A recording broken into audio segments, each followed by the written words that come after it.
देखिए बेसिकली जो लॉग होता है, लॉगरिदम्स, ये दो तरह का होता है। एक होता है आपका नेचुरल लॉग और एक होता है आपका कॉमन लॉग। नेचुरल लॉग ऐसे लिखा जाता है ln ऑफ x, या लिखा जाता है इसको ऐसे log x, और बेस कुछ ना हो तो e मान लिया जाता है, या इसको लिखा जाता है log of x to the base e। इस तरह से लिखा हो तो भी नेचुरल लॉग, इस तरह से लिखा हो तो भी नेचुरल लॉग, इस तरह से लिखा हो तो भी नेचुरल लॉग। और कॉमन लॉग क्या होता है?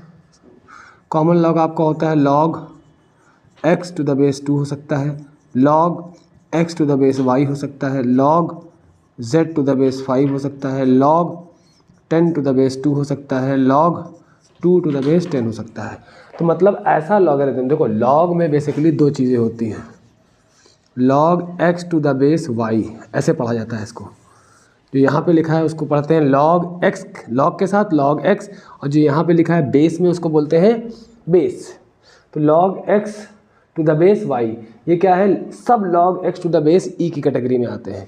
तो जब जिनका भी बेस e है वो चाहे तीनों में किसी भी तरह से लिखे जाएं, अगर आपने मान लो बेस नहीं लिखा तो ये क्या मान लिया जाएगा ऑटोमेटिकली कि बेस e है, और किसी भी तरीके से लिखा है तो वो नेचुरल लॉग कहलाएगा जिसमें बेस e हो। और ई के अलावा कोई दूसरा हो तो उसे क्या कहते हैं? आपका कॉमन लॉग कहते हैं।